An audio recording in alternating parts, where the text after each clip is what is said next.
t'intéresser. Ah, je crois aussi, ouais. Et je pense que ça va aussi beaucoup vous intéresser, enfin toi qui nous regarde. Parce qu'aujourd'hui on va parler de la série 1 M coupé de chez BMW.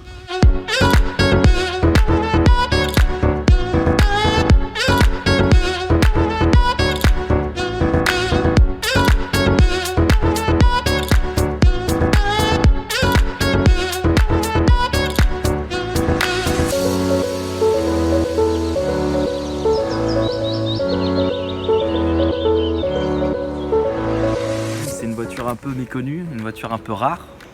Il devait y en avoir que 2700 exemplaires à la base en 2011. Donc il y a eu 2700 exemplaires finalement qui ont été numérotés. Et après ils ont relancé la production donc elle a été faite jusqu'en juin 2012. Et dans le monde, donc worldwide, il y en a eu 6300 je crois. Ouais, c'est ça. Donc voilà, en voilà une. Donc le moteur. Voilà, donc on a un joli petit cache en plastique. Et là-dessous, en dessous du cache en plastique, on a un 6 cylindres 3 litres, donc typique BMW pour le coup, qui fait 340 chevaux avec deux turbos. Donc deux petits turbos, c'est le moteur de la Z4M pour ceux qui connaissent. Non. Voilà. Faux. Quoi? C'est la Z435i. C'est le moteur de la Z435i. Ouais. Voilà, c'est le moteur de la Z435i. T'es sûr que c'est pas le moteur de la Sûr. Z4M? La Z4M, c'est le moteur de la M346. Voilà, donc ça c'est pas le moteur de la M346. Non. Mais c'est un rappel de la M346 Tout à fait. Parce que quoi, on a des jolies jantes. Les jantes de la CSL. Les jantes de la CSL. On a un 6 cylindres, une boîte manuelle et une Pure propulsion. Propulsion, quoi, transmission à l'arrière. Petit rappel de la M3E92.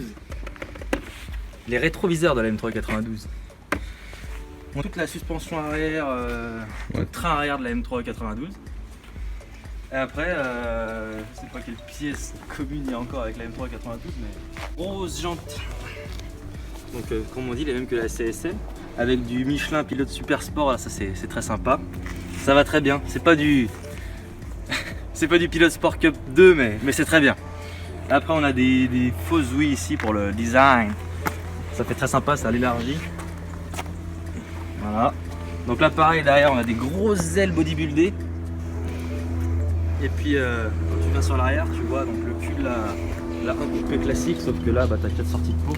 Donc à l'intérieur, pareil, là c'est de la série 1 classique, hein, c'est le même tableau de bord que la série 1, sauf que, comme c'est quand même un peu plus haut de gamme, on a Alcantara là, on a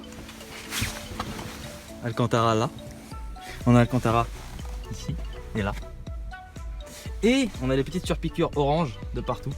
Ça c'est pour rappeler en fait parce que la couleur de sortie de cette voiture c'était un orange, un beau orange. D'ailleurs elle est très rare en cette couleur là, je pense que ça va être celle qui va prendre le plus de valeur. On l'a même ici là, le petit rappel orange, et puis sur les sièges. Et donc en fait oui, elle est sortie en 3 couleurs cette voiture. Donc si vous voyez une 1M qui est pas noire, pas blanche et pas orange, c'est que c'est pas une couleur d'origine. Voilà, c'était les 3 couleurs, noir, blanc et orange. Là vous avez de la place. Enfin quand faut... Voilà quoi. C'est spacieux, je peux monter dedans, je peux même monter derrière si tu veux, on fait un vrai essai autour, regarde, tu vois. Regarde. Hop. Regarde. Là. Et là. Super, magnifique. C'est génial. C'est pas tellement ces positions-là qu'on occupe habituellement. Non, celle-là, on est là. On est tout à fait ici. C'est ici que ça se passe en général. Ouais. Ouais, donc qu'est-ce qui se passe quand tu appuies sur le bouton quand même? Ah, attends.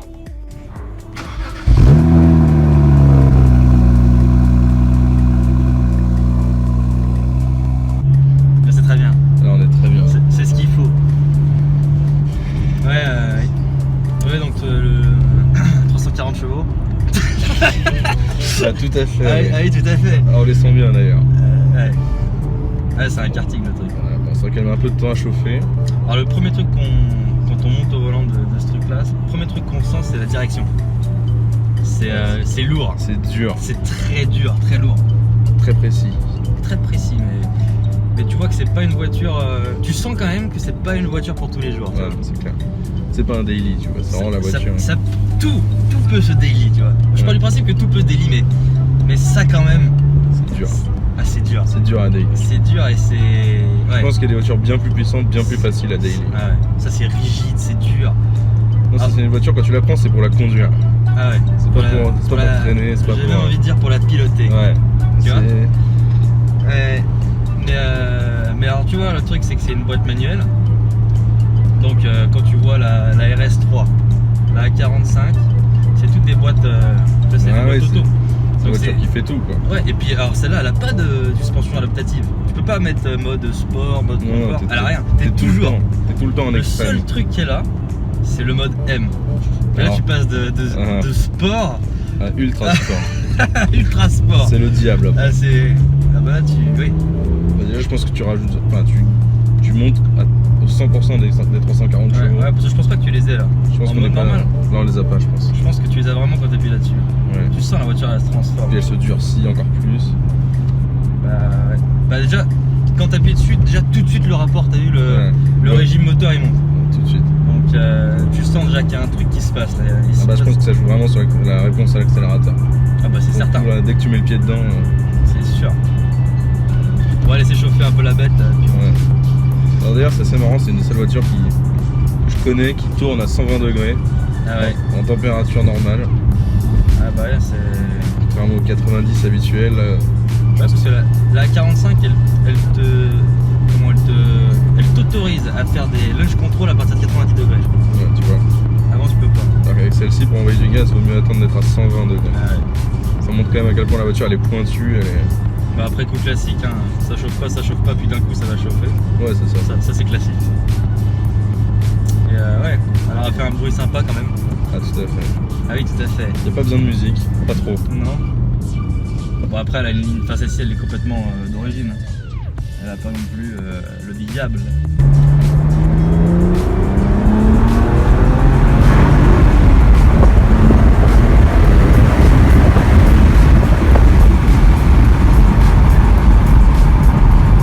Ouais donc voilà ça marche. Ok où la question venait à être posée, ça marche très bien. Ça marche très bien. Il n'y a aucun problème, il n'y a pas de souci, c'est très efficace. Ouais, les rabat-joie vont dire que c'est très mauvais pour les permis de conduire. Ah ouais, ouais on peut plus rouler.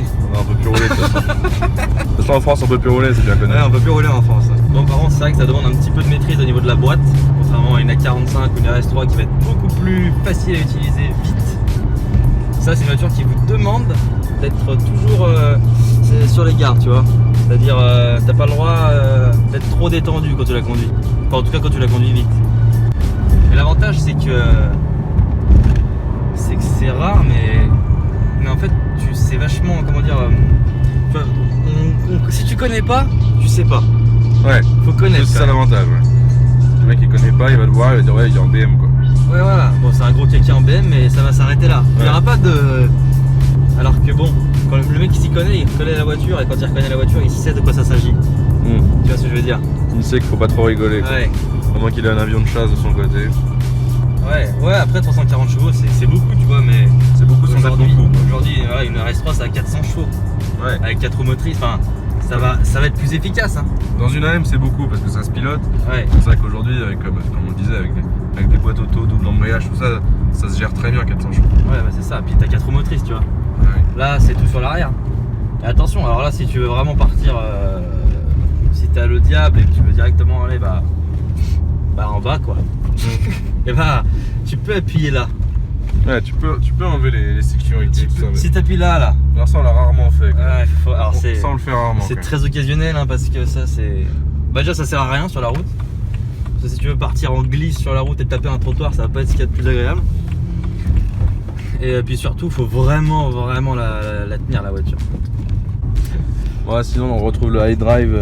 Ah bah oui c'est Tip top de chez BM. Ah bah pour moi ça c'est le meilleur système multimédia que tu puisses avoir dans n'importe quelle voiture. Réactif, tu peux tout mettre en multimédia. Et encore ça c'est pas le tout dernier, maintenant le tout dernier qui est sorti sur la série 7 et que tu l'as aussi sur la série 5 maintenant. Et même sur le X3, le tout dernier X3 qui est sorti. Enfin bref, le nouveau iDrive.